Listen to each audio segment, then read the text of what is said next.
Olá, Salto para o Futuro está entrando no ar pela TV Escola. Densidade demográfica, hidrografia, diversidade de relevos e de climas.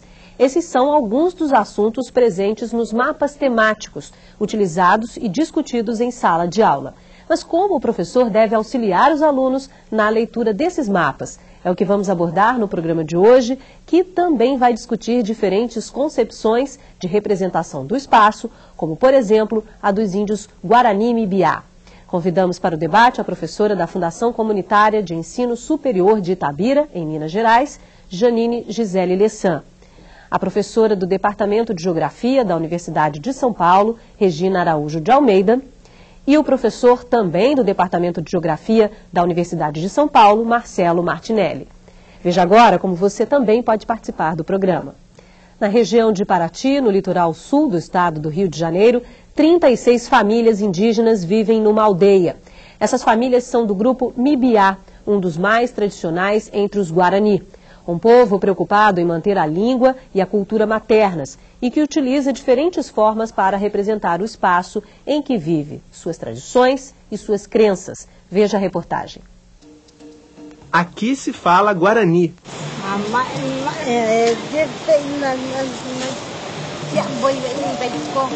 Aqui, o sustento vem da palha trançada em forma de arte.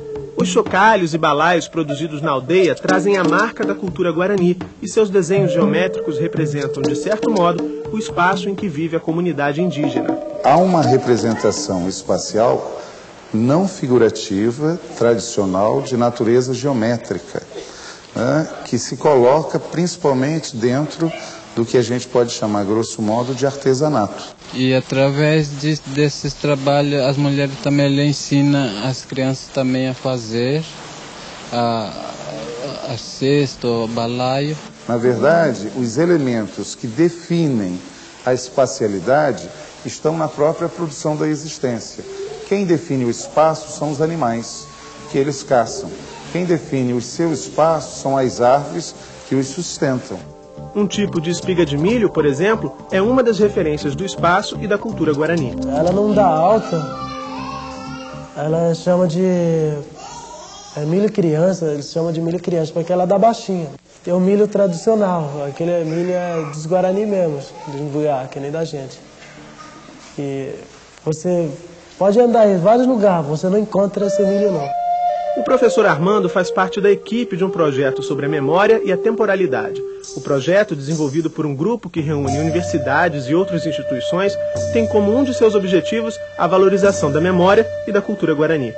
Um dos materiais produzidos nesse projeto é o livro Guarani, utilizado na escola da aldeia. Escola que tem um importante papel na preservação da cultura. Formar forte liderança, esse jovem hoje valorizar mais a sua própria cultura e está se defendendo, né? Realizar algum trabalho dentro da própria comunidade. No livro Guarani existem representações de diferentes espaços e crenças. Uma delas é o caminho de Nhanderu. Nhanderu Rapé, né? A gente diz, é um caminho bom para a gente estar vivendo e para estar seguindo esse caminho através do Nhanderu. Outra representação que faz parte do livro é o tapirapé, que está desenhado inclusive nas paredes da escola. Tem o tapirapé, né, que é um carreiro de estrela, é um grupo grande de estrelas, né?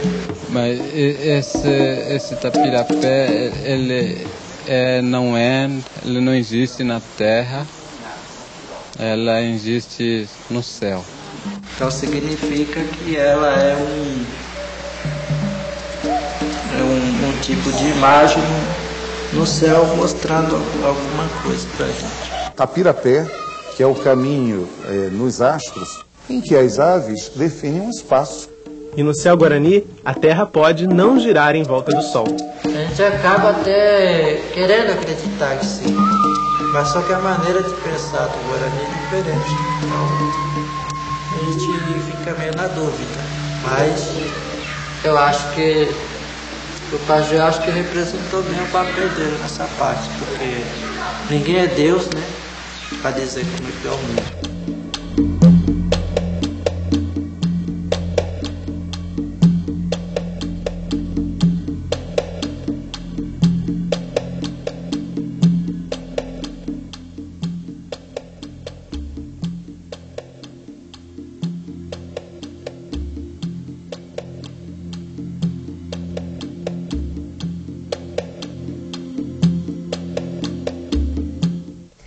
Bom, primeiro, obrigada pela presença de vocês aqui no programa. Eu quero começar pela Regina. Gostaria que você fizesse uma análise dessa reportagem que acabamos de mostrar e comentasse também como seria possível um trabalho de mostrar, de apresentar essa cartografia indígena, essa representação do espaço indígena, numa escola não indígena, né? Como seria possível esse trabalho? Eu achei muito interessante porque realmente eu acredito que nós temos que pensar nas várias cartografias, nas novas cartografias. Nós pensamos mais, por exemplo, nos mapas na forma digital, quem sabe aí no espaço virtual da internet, por exemplo, e às vezes nós esquecemos das outras dimensões, por exemplo, essa cultural. Então eu acho que a cartografia, as representações espaciais que estão na escola indígena, inclusive trazida por professores bilíngues, elas são exemplos dessas novas abordagens. Então essa convivência de várias cartografias eu acho extremamente importante, tanto na escola indígena, porque eles trabalham um mapa convencional também, porque eles têm que cuidar da sua terra indígena, das suas fronteiras, defender a sua terra, assim como uma outra cartografia, porque eu acho que os professores indígenas e as populações indígenas, na verdade, eles conseguem conviver com vários mundos e, portanto, representá-los. Então, desde o mundo físico, social, até o mundo espiritual e mítico. Então, nós vimos justamente isso. Eu acho que é uma riqueza levar essa outra abordagem, essa outra concepção, inclusive de valorização da cultura e de um resgate, às vezes, da identidade de cada povo para a escola não indígena. Eu acho que essa troca é muito salutar. Obrigada. Janine, o seu destaque para esse primeiro momento do programa. Bom, gostaria de enfatizar que o nosso tema hoje é a linguagem dos mapas e que essa linguagem é muito importante ser dominada na escola, tendo em vista sua presença, né, a presença da cartografia temática na escola, ou seja, das representações dos temas de geografia na escola. Como são presentes esses temas? Através dos mapas murais, que toda escola quase tem, livros didáticos, atlas escolares. É uma linguagem própria da geografia, sobretudo da geografia. São representações que são feitas por meio de diversos instrumentos, tais como croquis, mapas, diagramas, que a gente chama também de gráficos. O que é importante na escola, inclusive da primeira série ao pré-vestibular, é que o aluno domina as competências para saber ler, analisar e interpretar um documento gráfico, né, qualquer que seja. Então é isso que nós vamos discutir hoje nesse programa. Tá certo. Professor Marcelo, seu destaque para esse primeiro momento do programa. Bem, eu gostaria de falar o seguinte, lembrar bem que toda a cultura, nos primórdios de sua existência, teve expressão na representação do seu grupo e do seu espaço em algum suporte. O suporte esse que pode ter ficado até nossos dias, ou um suporte que tenha se esvanecido com o tempo, tenha estragado com o tempo, ou montado com estruturas diversas, varetas ou coisas. E o que nós vimos aí com o índio também, eles também mostram, mesmo, vamos supor, no momento que ainda eles não estivessem aculturados pela nossa introdução da cultura ocidental dentro da cultura deles, já eles mostram próprio deles, já uma representação, mesmo que fosse um espaço etéreo, já deu para ver no arranjo que eles colocaram na sua representação, que dá a impressão que o mundo, a concepção de mundo deles é uma concepção de mundo circular, o que vem muito de encontro com culturas antigas e com a representação do mundo na época medieval. Tá certo. A gente já tem uma participação agora no programa, essa primeira do programa de hoje é da Edileuza, do Tocantins. Oi, Edileuza. Boa noite, Bárbara. Boa noite, especialistas. Eu sou Edileuza Lopes, orientadora do teleposto da Escola Estadual Professor João Alves Batista, Araguaína, Tocantins. O questionamento é da cursista universitária do curso de Geografia da Unitins, Valdileia Garcia. Desde as séries iniciais, os alunos podem ter contato com diferentes tipos de mapas. Esse contato, porém, não deve ser casual. Em seu planejamento, o professor pode elaborar atividades que privilegiam 2 eixos de trabalho, o da produção e o da leitura de mapas. Baseada nessa afirmação, eu pergunto, há necessidade dos alunos aprenderem primeiro a produzir mapas para depois aprender a ler e consultar? Boa noite e muito obrigada. Obrigada a você, Edileuza, que tem estado com a gente todos os dias aqui nessa série. É claro que a gente sempre conta com você. Amanhã eu quero te ouvir e na sexta-feira também, tá bom? Janine. Sim, acredito que esse problema de saber se o aluno deve aprender a fazer antes de aprender a ler foi discutido um pouquinho nos programas no início da semana também. Acredito que a representação por meio de mapas deve passar primeiro por uma representação do espaço próximo, conhecido, que tem um significado para a criança, na sua vivência do cotidiano. Então, muitas vezes a gente trabalha, inclusive, a partir de pré-mapa, que seriam fotografias até de paisagens normais, né? Para a criança tomar consciência dos objetos da paisagem e que esses objetos podem ser representados de diversas maneiras. Então tem etapas, né, no desenvolvimento do desenho frontal, até o desenho oblíquo, até o desenho visto de cima, né? E essa passagem da percepção do real, a sua representação e a sua codificação, com certeza facilita depois a leitura do aluno para ler qualquer outro tipo de mapa. Quer dizer, o que é mais importante é a codificação no mapa. Então, ela tem que entender o significado desse processo. Não tem a produção primeiro, não vem a leitura depois da produção, isso vai depender de em que... É feito simultaneamente, de preferência. Tá certo. Dercilene aqui do Rio de Janeiro, olá. Boa noite, eu sou Dercilene, orientadora de aprendizagem do teleposto do Instituto de Educação Sara Kubitschek, e gostaria de fazer a seguinte pergunta: que relações podemos estabelecer entre a literatura infantil e a linguagem cartográfica, tomando por base não só os livros que exploram especificamente questões ligadas à geografia, mas também contos, fábulas e outros que são ricos em detalhes e como os mapas variam conforme as épocas e as culturas. Obrigada. Obrigada a você, Dercilene, por essa participação, e é claro que eu espero ouvir você mais vezes aqui, tá bom? Regina, ela traz uma questão bastante interessante, né? Fico imaginando o quanto seria instigante e interessante para as crianças aprender cartografia a partir da literatura, né? Olha, eu acho assim extremamente interessante. Eu inclusive tive essa experiência de trabalhar cartografia, linguagem gráfica, cartográfica, com alunos portadores de deficiência visual. E eu adaptei vários livros do Ziraldo. E eu, assim, com resultados muito interessantes. Eu acho que a criança já tem essa identificação com a literatura infantil, no caso, e usar essa literatura para você trabalhar a linguagem dos mapas é muito interessante. Principalmente porque tem uma produção de ilustração que contribui para essa discussão, né?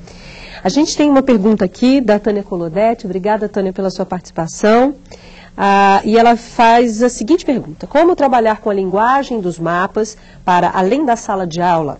O trabalho de campo com os alunos é aconselhável? Que estratégias utilizar para garantir um bom ensino, professor Marcelo?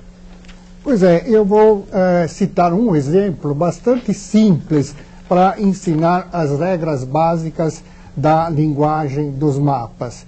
Vamos supor o exemplo que a gente quer ensinar para uma criança, evidentemente, já num determinado momento da sua evolução mental, isso precisa tomar muito cuidado. Vamos dizer, da 5ª série em diante do ensino fundamental, queira se ensinar o mapa da representação do relevo, aquele tradicional mapa ipsométrico, aquele mapa do relevo que apresenta várias faixas coloridas com um degradê assim, para representar a altitude do relevo. Muito bem, para que a criança possa entender de forma clara, evidente, a construção desse mapa, dessa representação, que é bastante abstrata, bastante complexa para ela entender, leva-se a criança ao campo, num lugar que ela tenha que subir uma montanha, ou um pequeno relevo, ou um pequeno barranco.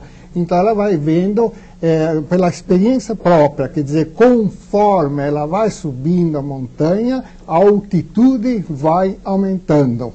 Então ela vai ter que transcrever na linguagem visual essa relação entre as faixas de altitude. A relação entre as faixas de altitudes vão num crescendo, portanto numa ordem.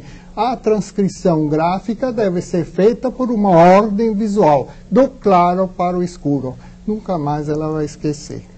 Tá certo. A gente tem a participação agora do Luciano, do Tocantins. Oi, Luciano, estava sentindo a sua falta. Boa noite a todos. A participação é do teleposto da Escola Estadual Joaquim Francisco de Azevedo, em Taipas do Tocantins. Pergunta aos componentes da mesa como trabalhar com os mapas temáticos diante das constantes mudanças nos diversos setores do conhecimento geográfico e das dificuldades de obtermos dados atualizados. Boa noite e obrigado. Luciano, muito obrigada pela sua participação, viu? Gosto de ouvir você, quero ouvir você mais vezes, ok? Janine? Sim. Como trabalhar com as mudanças? É claro que é bastante difícil ter dados atualizados, né? Mas regularmente tem publicação de edições novas de atlas, de livros didáticos e atualmente os autores têm todo o cuidado em atualizar os seus dados. Talvez o mais importante, inclusive, não é tanto trabalhar com o dado mais atual possível, mas fazer um trabalho de comparação com dados mais antigos, mais recentes, para entender os conceitos básicos da geografia, porque um dos objetivos do estudo da geografia não é simplesmente saber ter as informações mais atualizadas do número de população, é mais entender os conceitos geográficos. E a leitura dos mapas, a leitura dos documentos gráficos possibilita esse tipo de raciocínio. Então, na medida em que a cartografia temática é um instrumento para você entender a geografia, a comparação de documentos antigos, né, de várias épocas, que seja, por exemplo, diagrama em épocas diferentes, que seja mapas de população em épocas diferentes, vão levar o aluno a fazer um raciocínio e até, eventualmente, a pensar como que poderia vir a ser. Né? De repente, ele não ficar preocupado com essas mudanças, sim focar, o foco talvez seja mudar, seja pensar nessas mudanças mesmo, de repente discutir essas mudanças, discutir o porquê dessas mudanças, né, professora Janine? A gente tem uma pergunta agora da Nália Rodrigues, de Silvanópolis, do Tocantins, e ela gostaria de saber como trabalhar mapas e a sua leitura de forma contextualizada e interdisciplinarmente. Regina. Eu acho que isso é muito possível. Na verdade, a linguagem dos mapas, ela pode ser extremamente, assim, um caminho para se conseguir a interdisciplinaridade na escola. E eu acho que, eu vejo inclusive com os índios, com a escola indígena, eles não fazem essa separação que nós fazemos. Então, quando se trabalha a cartografia, por exemplo, eles já ligam com história, com a matemática, com a geografia. Então, eu acho que o mapa ele pode ser justamente um caminho para conseguir trabalhar os vários conteúdos da escola a partir do mapa. Né? Então, história, por exemplo, tempo e espaço é, assim, extremamente interessante. Como dizia já a professora Janine, se ele vai discutir as mudanças de um determinado lugar, não tem como não discutir o processo histórico daquela região, o que aconteceu. Certeza. E isso é um processo interdisciplinar, né? Quer queira, quer não queira, vai se discutir. A literatura que nós tivemos aquela pergunta, eu acho que é outra forma de você trabalhar, então, os mapas através da literatura. Eu acho que isso, inclusive, traz para o aluno essa contextualização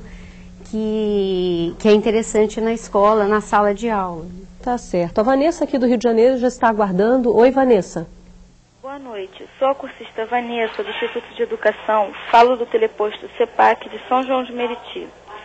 Como um professor deve orientar uma criança a dar os seus primeiros passos para a cartografia, fazendo com que a criança entenda todos os dados da leitura cartográfica? Obrigada. Obrigada a você, Vanessa, por essa participação. E aí, professor Marcelo, o senhor há pouco já deu um exemplo, né? Que outras situações o senhor veria? Bem, essa questão é bastante complexa. O aprendizado do mapa pela criança é um processo muito complexo e muito delicado. Nós precisamos aguardar e acompanhar e seguirmos esse aprendizado conforme a evolução mental da criança passo a passo. Por isso, nós temos que esperar diferentes idades que vão se seguindo na evolução desses passos na criança. Por isso que eu já disse anteriormente que é muito temerário trabalhar com mapas antes da 5ª série. Quer dizer, pode-se trabalhar, claro, é bom, no mundo moderno que nós estamos hoje, devemos, e é bastante salutar. No entanto, é bastante complexo e precisamos tomar muito cuidado. Por isso, eu recomendo procurar uma literatura especializada para isso, né, para que possa ter esse acompanhamento. Além do mais, quer dizer, o início desse trabalho é o aprendizado da própria criança, quer dizer, do entender dela, da sua lateralidade, das coisas em relação a ela, e o aprendizado do seu espaço, quer dizer, do seu espaço mais próximo, quer dizer, ao quarto onde ela está, onde ela dorme, depois a casa onde ela mora, depois a sala de aula, a escola, assim por diante, progressivamente, tentando depois passar para a etapa da representação, que começa a ser complexa, porque além de termos que reduzir essa realidade dela para um tamanho bastante pequeno que caiba no papel, é complexo, que entra a noção de escala, que é bastante complexa. Nós temos que esperar o momento que a criança está na matemática aprendendo as frações ordinárias, porque é uma proporção. Então, por isso que é bastante complexo. Tá certo. Janine, eu sei que você quer comentar, a gente precisa ir para o intervalo, na volta você comenta, tá bom? Depois do intervalo, vamos acompanhar um grupo de estudantes do Rio de Janeiro numa série de descobertas sobre o Brasil a partir da análise de mapas temáticos. Salto para o Futuro, volta já. Salto para o Futuro está de volta, hoje discutindo a linguagem dos mapas. Eu vou passar a palavra à professora Janine, que gostaria de fazer um comentário em relação à pergunta da Vanessa. Eu quero também complementar, Janine, a questão da Vanessa. O professor Marcelo comentava ainda que é claro que se pode trabalhar a partir das séries iniciais, mas o que ideal, existiria um momento ideal, talvez, a partir da 5ª série. E aí eu talvez fique com uma dúvida, porque a discussão que se vem propondo desde o primeiro dia, desde o primeiro programa que se pode fazer isso desde se apresentar a trabalho com noções cartográficas, com a linguagem cartográfica, desde a educação infantil. Isso talvez possa causar uma certa confusão aí para o professor que está nos assistindo. Sim, eu gostaria de levantar uma definição de representação. O que é representação? É reapresentar alguma coisa conhecida. Então, eu discordo um pouquinho do meu colega o Martinello, porque a criança vai conhecer o espaço dela a partir do momento que ela vai tomar consciência desse espaço. Então, ela tem que fazer uma leitura e dar um significado a essa leitura do espaço que ela faz. Então, a representação, tudo que a gente vai desenhar, passou primeiro pela nossa mente. Então, nós temos que ter uma imagem mental daquilo, uma compreensão, um significado disso, porque nós vamos filtrar o que para nós é importante para ser representado. Então, eu discordo, assim, eu acho que esse processo deve ser inicializado o quanto antes, com criança pequena e com o entorno dela. Então, o que é uma sala de aula, o que é um bairro, o que é importante, quais são os elementos, nomear esses elementos, entender o porquê da localização desses elementos. Ainda que essas crianças não tenham noção especificamente, como comentou o professor, de escala, de redução, de proporção. Que é a partir dali que as crianças vão sentir a necessidade de proporções, de medir a escala, vão ver que numa folha de papel não cabe todo o espaço que elas estão percebendo, que vai ter que reduzir. Então, tudo isso vem questionando, né, pela própria criança. Ok. Eu vou pedir só um minutinho, Regina, a gente vai para o vídeo e na volta você comenta, tá bom? Brasil, um país continental com mais de 8.547.000 quilômetros quadrados de área e habitado por cerca de 170 milhões de pessoas. Quais são as características desse contingente populacional? Para conhecer um pouco mais sobre o Brasil e sua população, um grupo de estudantes do Rio de Janeiro fez uma visita ao Centro de Difusão e Disseminação de Informação do IBGE. A partir da observação e desafiados por várias perguntas, eles perceberam que os mapas revelam muitas informações. Veja a reportagem. Logo no início do encontro, a geógrafa mostrou aos estudantes que a leitura dos mapas deve seguir uma espécie de roteiro. Para a gente interpretar o mapa, existe todo um roteiro de leitura. Como a gente lê o mapa? A primeira coisa é a gente saber o título, para saber qual é o tema que o mapa está tratando. O primeiro mapa temático analisado tinha informações sobre a concentração de população em idade avançada no Brasil. A cor mais escura indica, por exemplo, uma maior presença de pessoas idosas. Através da observação das cores e com a ajuda dos professores, os alunos constataram que o Rio Grande do Sul concentra a maior parcela de idosos em todo o país. Alguém poderia apresentar uma razão para o Rio Grande do Sul apresentar a maior concentração de população com mais de 65 anos no Brasil? É por causa do clima e por causa da alta tecnologia que tem no Rio Grande do Sul? O reflexo dessa qualidade de vida é que uma parcela muito grande da população consegue chegar até uma idade muito avançada. No ano de 2000, 10,46% da população do Rio Grande do Sul estava acima dos 60 anos de idade, de acordo com dados do IBGE. A média nacional de habitantes idosos é menor, 8,56%. A densidade demográfica foi outro tema analisado pela geógrafa. O Brasil é o quinto país mais populoso do mundo e 2/3 de toda a população, mais de 130 milhões de pessoas, vivem em centros urbanos. Vocês conseguem identificar quais são as áreas de maior concentração? Rio de Janeiro e São Paulo. Por que a região norte vai apresentar esse quadro mais esparso? Alguém poderia explicar por que a gente não consegue uma concentração tão grande de população na região norte? Por causa da floresta amazônica e da pouca eletricidade. A floresta amazônica foi um dos temas discutidos a partir de outro mapa. A ideia era debater a evolução da presença humana na região entre 1976 e 1991. E aos poucos, a discussão se voltou para outro importante tema da atualidade, o meio ambiente. Como é que o homem ocupa uma região de floresta? O que ele está fazendo? O que ele tem que fazer para ele poder criar o gado? O que ele tem que fazer para ele poder plantar? Com o desmatamento e as queimadas para construir moradias, agricultura e plantar. Aprender sobre temas importantes a partir da observação e da leitura de mapas agradou aos alunos. Eu olhei assim, a Amazônia é grande, pega toda a região norte, não. Pega um pouco da região centro-oeste e não é só árvores, plantas, tem mais coisas, tem cerrado e tem rios e a expansão do homem. Como é a regionalização do Brasil, a distribuição da população, o tamanho do Brasil pela escala. Você pode observar regiões, localizações, onde tem mais número de pessoas, mais número de produtos e tal. Você tem como posso colocar, uma disponibilidade de recursos mais aprofundada nesse sentido. E os mapas temáticos não conquistaram só os estudantes. Eles exploram o tema dentro da cartografia. Então, aquele tema ele pode ser muito mais aprofundado do que no mapa que eles chamam de geral.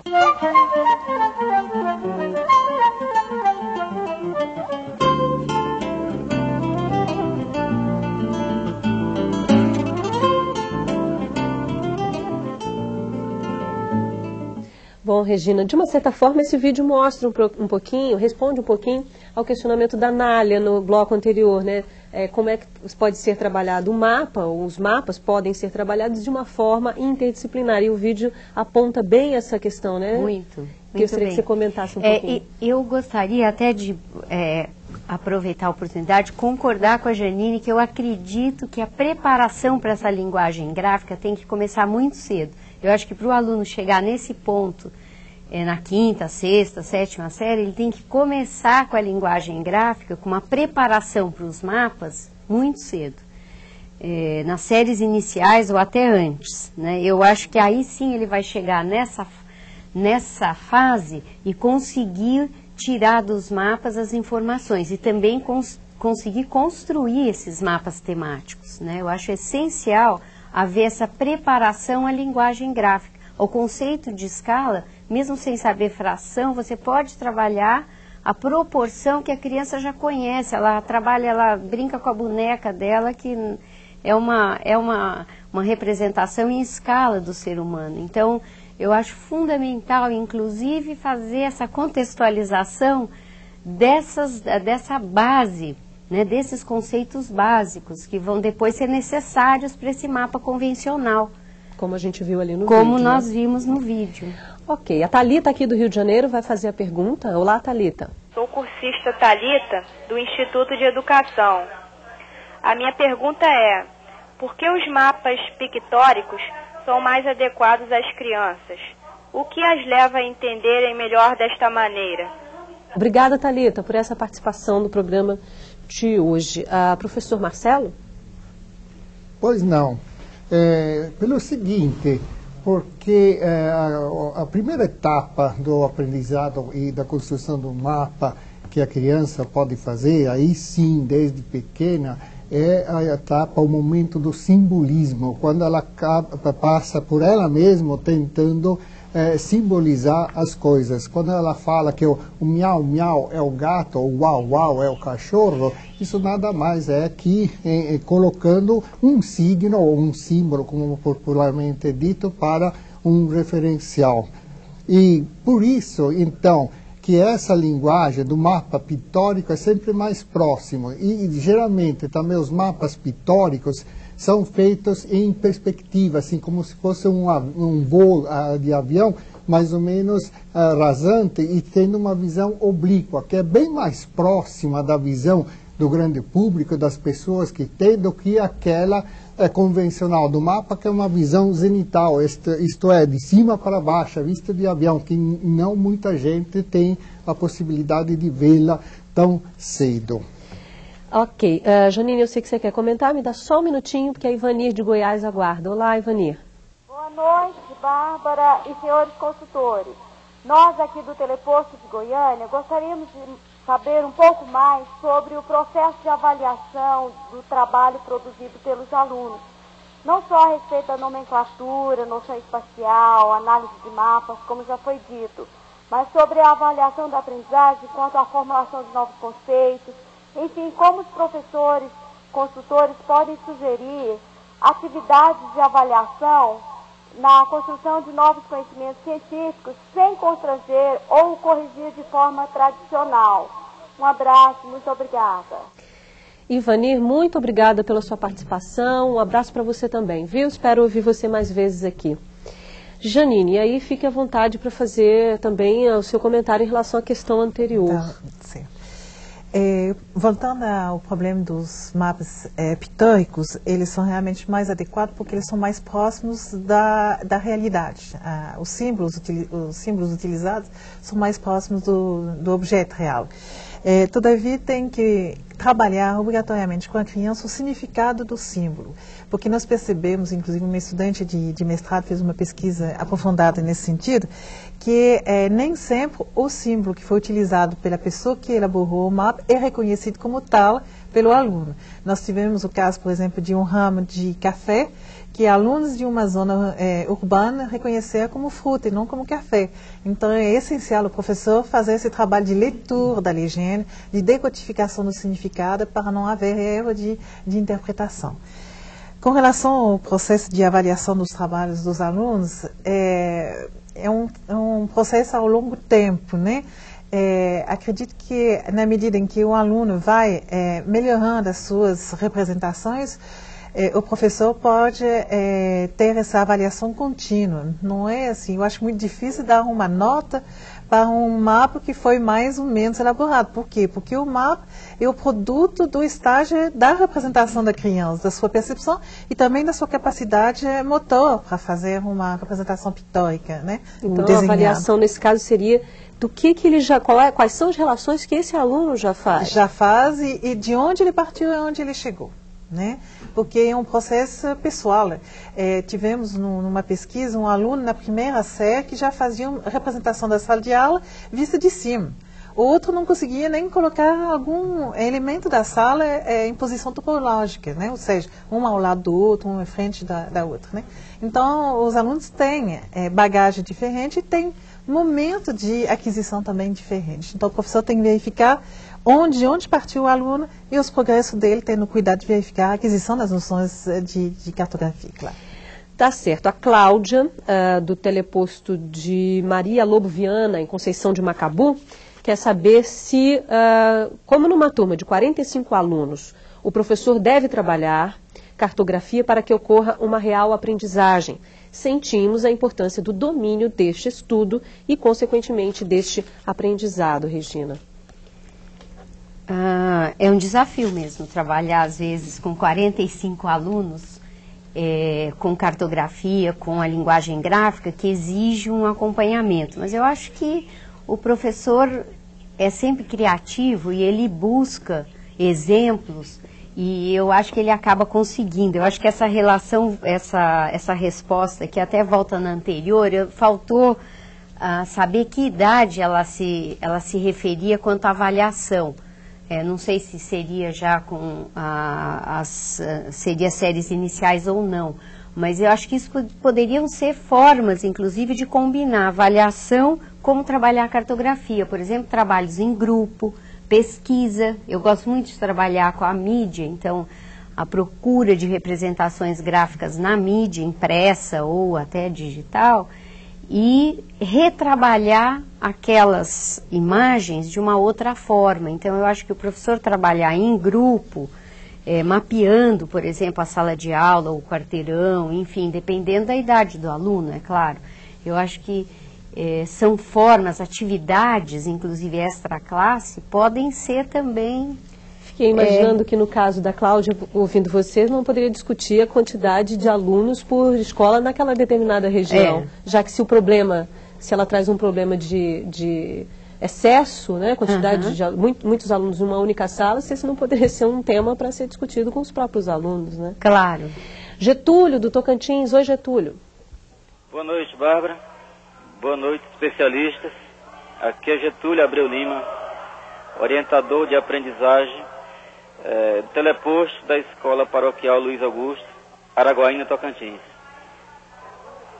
A pergunta do cursista é a seguinte: sabemos que o desenho e a cartografia podem ser considerados no âmbito das linguagens geográficas, ou seja, gráficas, um recurso visual para leitura e interpretação. Como ler os mapas, estabelecendo as relações neles contidas, de modo que possam facilitar a aprendizagem dos alunos? Boa noite. Obrigada, Getúlio, por essa participação no programa de hoje.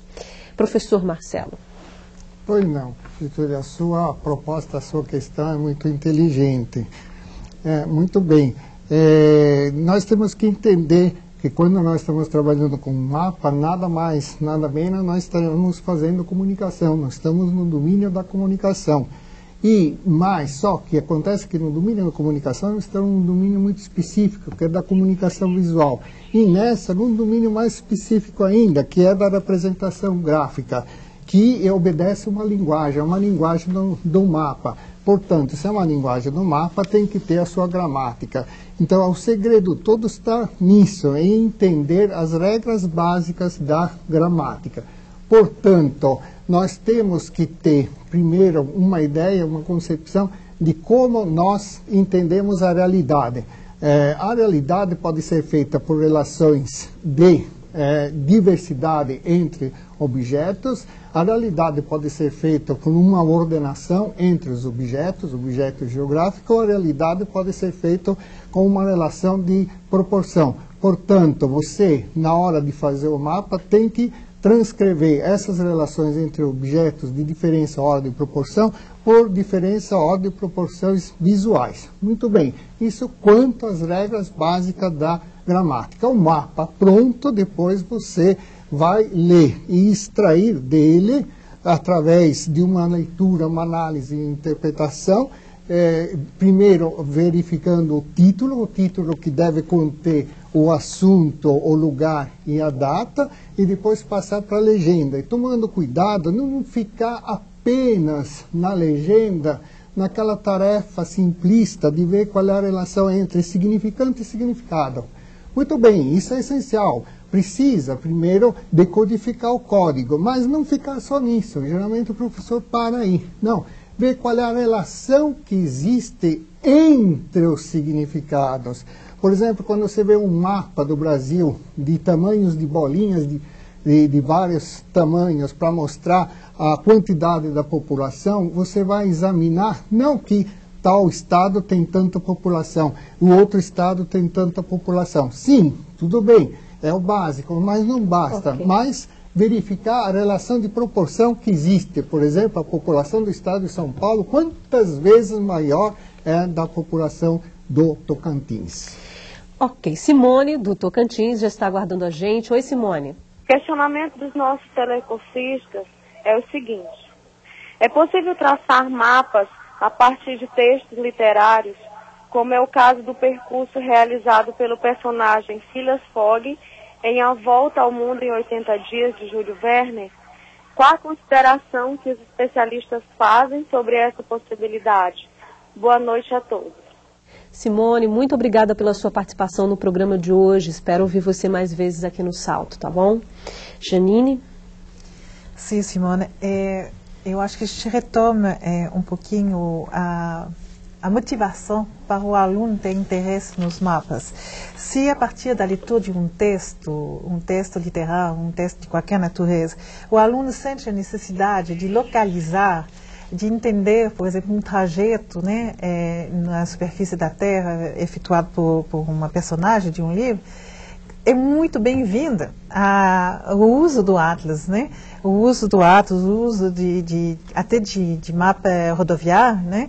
Para tentar entender. Isso eu acho que faz parte da motivação. É mais uma coisa muito importante para o aluno ter incentivo para utilizar os mapas e saber conhecer os mapas. Então, eu recomendo muito, inclusive, né? Faz parte da multidisciplinaridade, inclusive, né?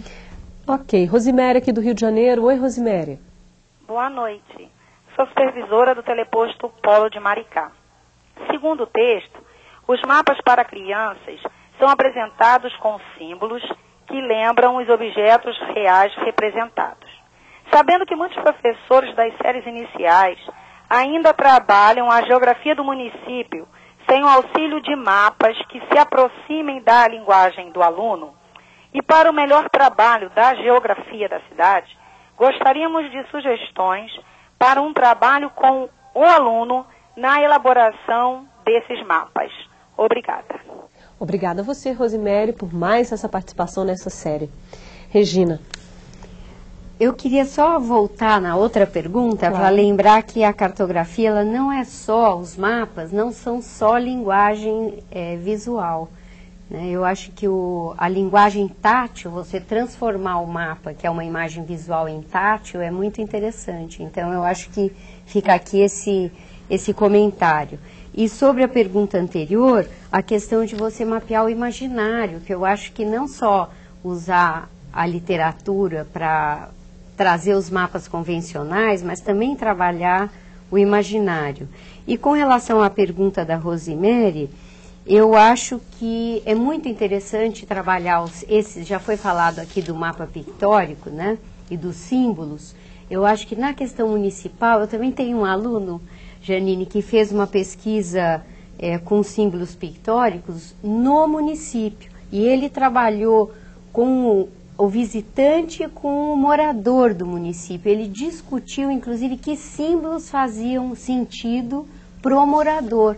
Então, ele entrevistou moradores, ele mostrou os símbolos e perguntou, classificou. Então, eu acho que até dá um trabalho de pesquisa, de sair aí no trabalho de campo e discutir que símbolos utilizar para aquele município, o que aquele município tem e como que o aluno vai representar o lugar que ele mora.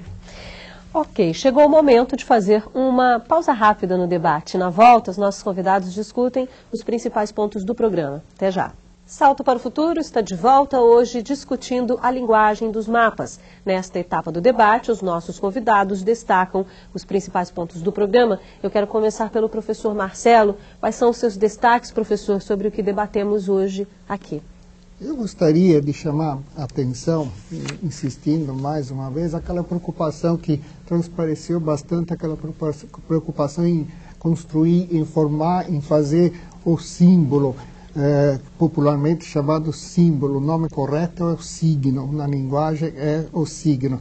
Então, há uma preocupação na construção do signo, e parece que essa preocupação vai mais para o lado do signo evocativo, que seria melhor. Mas eu repito mais uma vez, não ficar apenas nesse momento, dar um passo a mais em direção em termos de ver a relação entre os significados dos signos.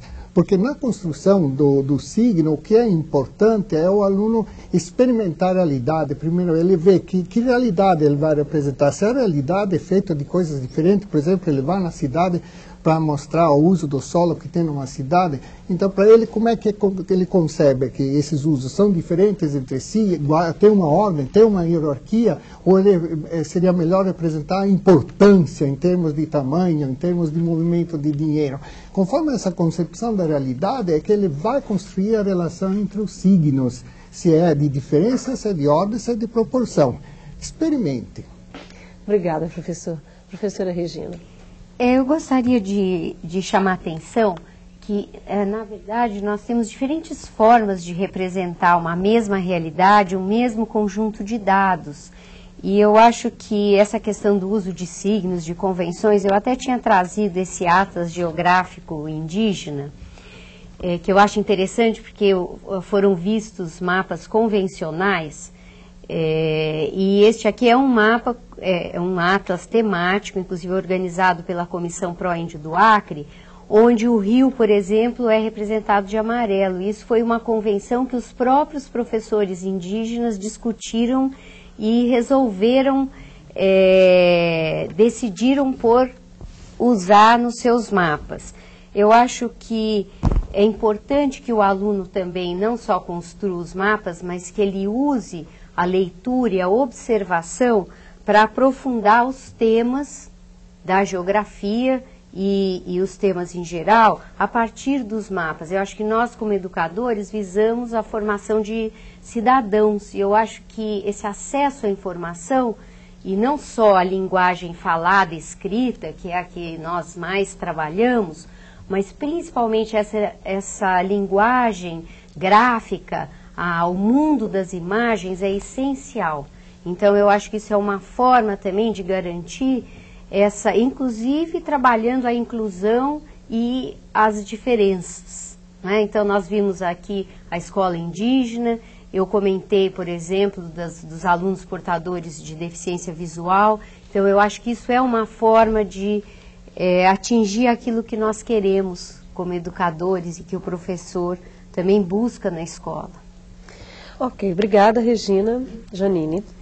Sim, eu gostaria de enfatizar que talvez que seja mais importante que o processo de alfabetização cartográfica é um processo contínuo. E a linguagem é uma linguagem que deve ser utilizada do início ao fim, quer dizer, todo mundo é alfabetizado em português, utiliza o português dessa primeira série até o resto da vida. Por que a cartografia devia ser estudada apenas no início da quinta série, se é uma linguagem própria da geografia? Então, ela deve permear o trabalho com a geografia o tempo todo da vida escolar do aluno. E para isso é muito importante, inclusive, evitar repetir atividades. Então, para isso, recomendo uma coisa.